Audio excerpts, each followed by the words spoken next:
Hi, this is Scott Garibay, and today we're going to talk about Dungeons & Dragons, and I'm going to give a recap for you for my brand new Dungeons & Dragons campaign. This is Dungeons & Dragons VE, so this is 2024 core rulebooks. This is the 2024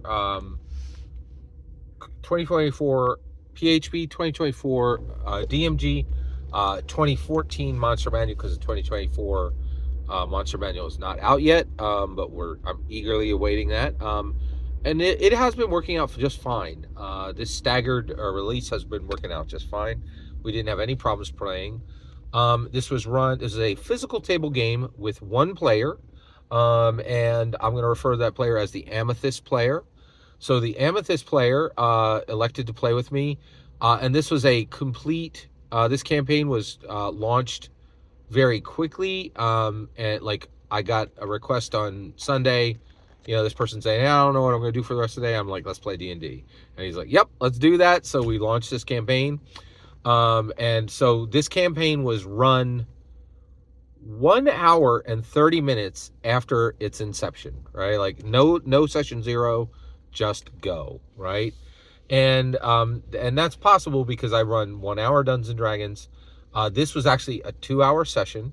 It's actually an hour and 45-minute session. And it was run at a friendly local game shop. And I should say, I'm not sure what your FLGSs are like, but we can show up at our friendly local game shop, and there's probably a 75 to a 90% chance that we will be able to get a half a table, right? And so we could squeeze, 4 people around that. We were squeezing 2 people around that, but we did take a full half a table, right? Because that is one thing that, actually, I'll say this. Each player really needs 2 seats, right? You need, and I use all the table space around me, right? So as a DM, I definitely need 2 seats worth of space, and my player had 2 seats worth of space. And this campaign is the Chroma Slayer, the Dungeons & Dragons VE FLGS Chroma Slayer campaign season 1. And I'm going to tell you the story today. So this was played with the Amethyst player. Really had a great time, and it took place in Waterdeep. So usually I have been launching my campaigns in Faerun, in Waterdeep, or in Neverwinter, or in Phandalin. Now, I have been taking a break from Phandalin. I ran the heck out of Phandalin in 2024 and in 2023, and I think in 2022. So I've been starting to kind of branch out into different areas of Faerun. So this started up in Faerun, and basically... So one of the things I like to do, running Dungeons and Dragons, right? So running Dungeons and Dragons is not easy, and I get a lot of people are like, oh, I can't run Dungeons and Dragons because we can't get it scheduled, and we can't. So one, I would really encourage you, start to break down the obstacles to running Dungeons and Dragons. So one of the things I do is, so we arrive at the FLGS, we start at 1:15, and we ran until 3:15. Okay, so actually, I'm sorry, it was a 2-hour game, right? It was a 2-hour game. So basically, we jump in, and I immediately start telling the story. And I warn my player. I'm like, okay, I'm going to start the opening play, right? And I'm saying, and you need to start to think about what you want to play. And here are your options. You can play any. You can play any species, D&D canon species, any D&D canon. Class, and you need to think about there was something else in there. Oh yeah, so so you need to think about what is your species, what is your class, and I'm going to start the story, right? And I'm going to interact with you, and then there's going to be a point where I have the instigating incident will be evident, right? And at that point, you're going to present your player and tell me what your species is, what your class is. Okay, all right. So I just jump right into the story, and so here's the opening story. So I say, okay, you're an adventurer. You're in Faerun. You wake up in the morning, and there's a knock at your door. You're in an inn. It's a simple wooden room, simple bed, and there's a knock at your door. You awake, and and what do you do, right? And he says, I say, who is it?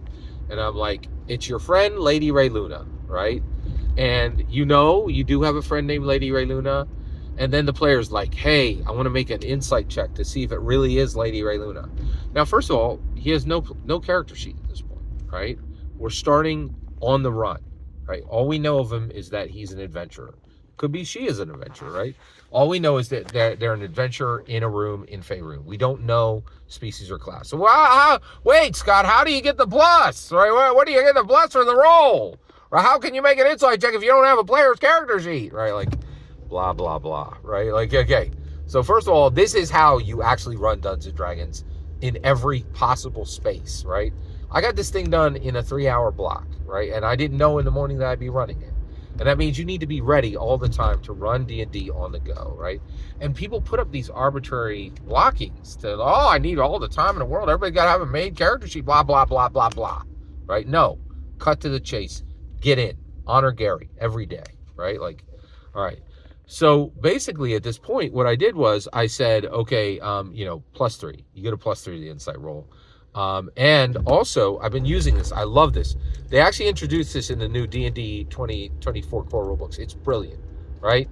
And I told the player at the beginning of this, every single roll, okay? It's easy, it's medium, it's hard. That's the only 3 types of rolls. You need target number. An easy target number is 8. A medium target number is a 12. Hard target number is a 16, right? So I'm like, this is easy. You get a +3. You need a target number 8. You need 5 on the die, right? And so at that point, he rolls his dice. He makes it. I'm like, this is Lady Ray Luna. This is your friend. And she says, hey, get up. It's happening. Arshan's in town, and we got to go see him, right? So, so the player character, we don't know species or class at this point, gets up, right? And says, I'm going to go with you, Lady Ray Luna. They run across the rooftops, right? And no rolls required. I'm like, Lady Ray Luna is your longtime good time friend. You trust her as an adventurer, and we arrive at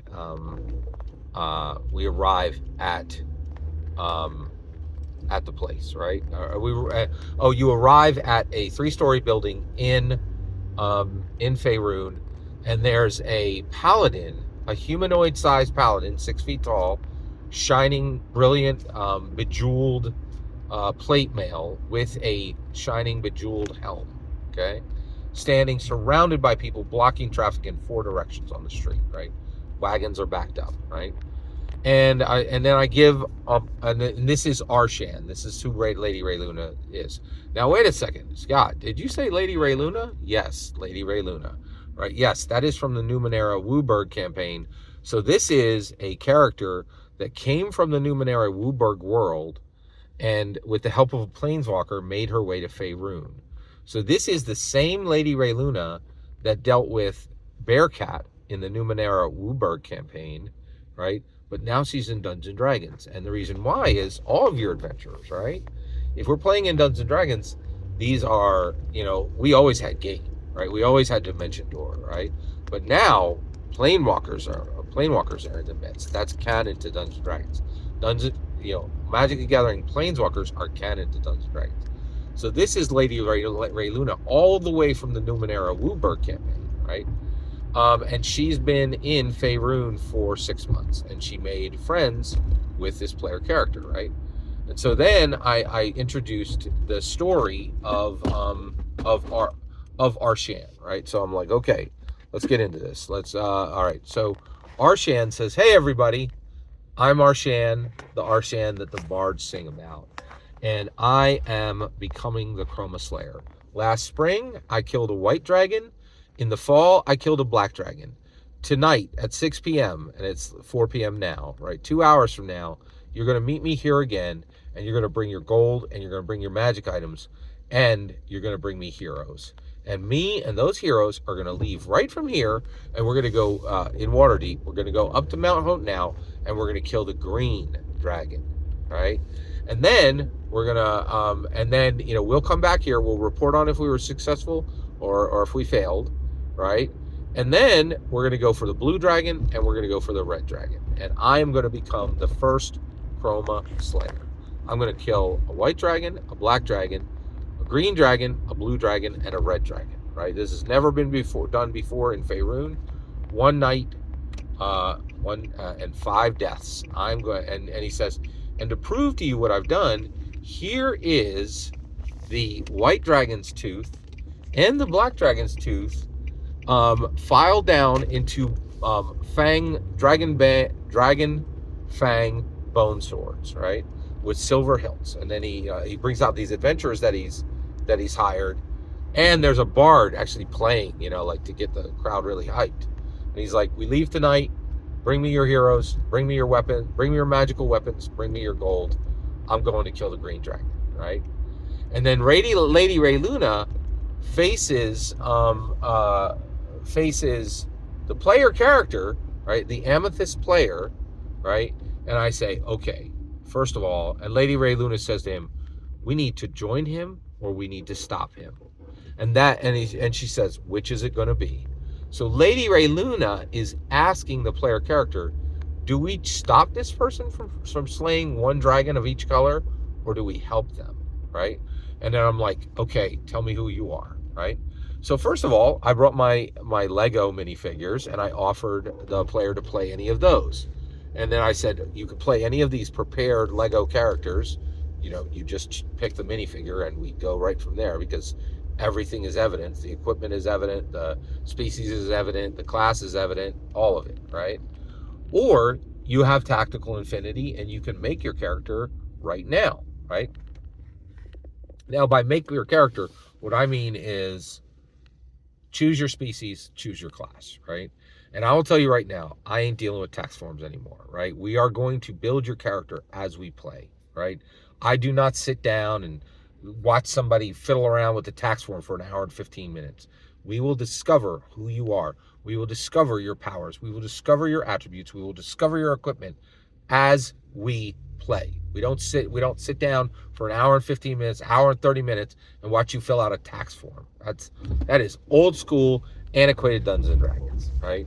So, we just don't do it, right? I run faster, right?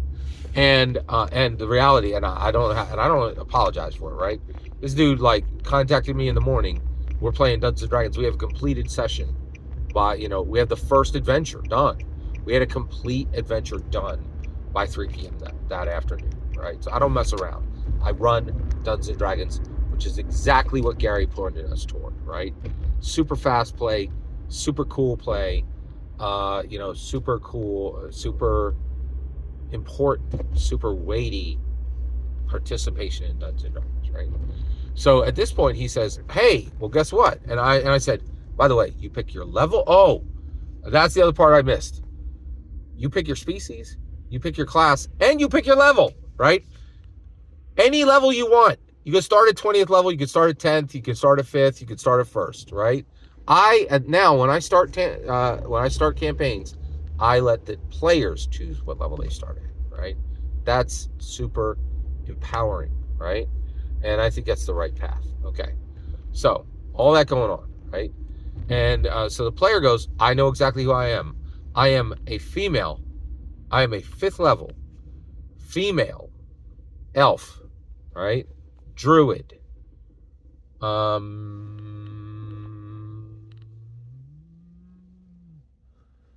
The background was there, and it's in my notes, but it's not here. All right. So, and I was like, okay, you have this character made. And he's like, yeah, I made this character recently for a one-shot that I did not get to play in. And I was like, great, this is perfect time to get in and do what needs to be done. So let's do it, right? And so we did. We just jumped right into the action.